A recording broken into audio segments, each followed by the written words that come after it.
ایرانی کمرشل جہاز پر امریکی حملے کے بعد خطے میں کشیدگی انتہائی سنگین رخ اختیار کر گئی ہے اور ایران نے جوابی کارروائی کرتے ہوئے عراقی سمندری حدود کے قریب امریکہ اور اسرائیل سے تعلق رکھنے والے ایک بحری جہاز کو کروز میزائل سے نشانہ بنایا ہے۔ پاسداران انقلاب کے مطابق میزائل لگنے سے جہاز پر زوردار دھماکہ ہوا ہے اور انہوں نے خبردار کیا ہے کہ آئندہ کسی بھی جارحیت کا فیصلہ کن جواب دیا جائے گا۔ دوسری جانب ایرانی پارلیمنٹ کی نیشنل سیکیورٹی کمیٹی کے سربراہ ابراہیم عزیزی نے سخت انتباہ جاری کرتے ہوئے کہا ہے کہ اگر لبنان پر حملے بند نہ ہوئے تو اس کے سنگین نتائج برآمد ہوں گے اور ایرانی افواج فوجی جواب دینے کے لیے مکمل تیار ہے۔ یہ پیش رفت ایسے وقت میں سامنے آئی ہے جب امریکی صدر ڈونلڈ ٹرمپ نے دعویٰ کیا ہے کہ آئندہ ایک ہفتے کے دوران ایران کے ساتھ ایک نیا معاہدہ طے پایا جائے گا، تاہم خطے کی صورتحال بدستور کشیدہ ہے۔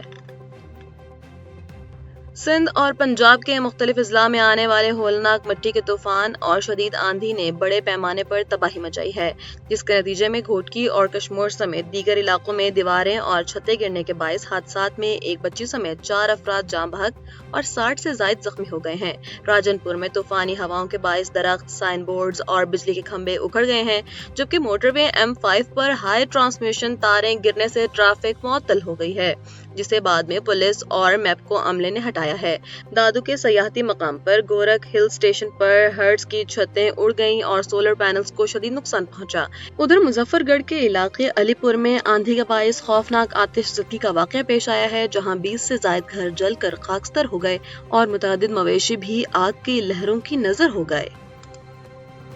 پاکستان ایئرپورٹ اتھارٹی نے ملک بھر کے غیر فعال اور جزوی طور پر معطل ایئرپورٹس کو دوبارہ فعال کرنے کا ایک بڑا فیصلہ کیا ہے۔ کراچی میں director general Pakistan airports authority air vice marshal Zeeshan Saeed کی صدارت میں ایک اہم ترین اجلاس منعقد ہوا، جس میں انجینئرنگ، کمرشل اور ایئرپورٹ سروسز کے اعلیٰ حکام نے شرکت کی۔ اجلاس میں وزارت دفاع کی خصوصی ہدایات کی روشنی میں ڈیرہ اسماعیل خان، تربت، دالبندین اور سعید شریف کے ایئرپورٹس کی فوری بحالی کے احکامات جاری کیے گئے، جبکہ سکھر اور نیو گوادر سمیت دیگر ایئرپورٹس کو فعال کرنے پر بھی تفصیلی غور کیا گیا۔ ذرائع کے مطابق اجلاس کے دوران ملک میں ایک نئی نجی ایئر لائن کے آغاز اور اس کے آپریشنز کے حوالے سے بھی معاملات زیر بحث آئے اور آئندہ کے لائحہ عمل کے لیے تبادلہ خیال کیا گیا۔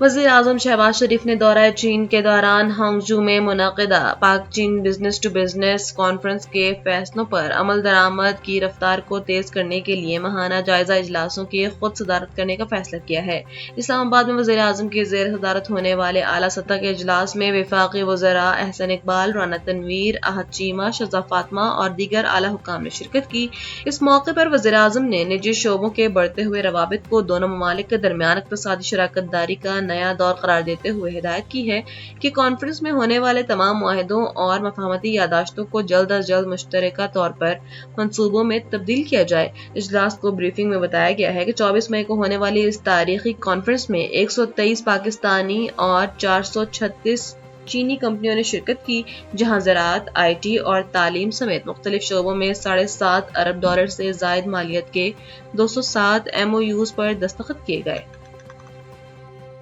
سعودی عرب نے لبنان پر اسرائیلی فوج کے حالیہ حملوں کی شدید الفاظ میں مذمت کی ہے۔ دارالحکومت ریاض سے سعودی وزارت خارجہ کی جانب سے جاری کردہ ایک سرکاری بیان میں عالمی برادری پر زور دیا گیا ہے کہ وہ فوری طور پر مداخلت کر کے اسرائیل کی توسیع پسندانہ فوجی کارروائیاں بند کروائیں۔ سعودی حکام نے لبنان کی خود مختاری اور وہاں کے معصوم شہریوں کے تحفظ کو یقینی بنانے کی اہمیت پر زور دیا۔ دوسری جانب امریکی صدر ڈونلڈ ٹرمپ نے بیروت کی صورتحال پر اہم بیان دیتے ہوئے واضح کیا ہے کہ اسرائیلی وزیر اعظم کے ساتھ نتیجہ خیز بات چیت کے بعد بیروت میں امریکی فوج نہ بھیجنے کا فیصلہ کیا گیا ہے اور جو فوجیں راستے میں تھیں انہیں واپس موڑ دیا گیا ہے۔ صدر ٹرمپ کا مزید کہنا تھا کہ تنازع کے حل کے لیے ان کی حزب اللہ کے ساتھ بھی انتہائی مثبت گفتگو ہوئی ہے۔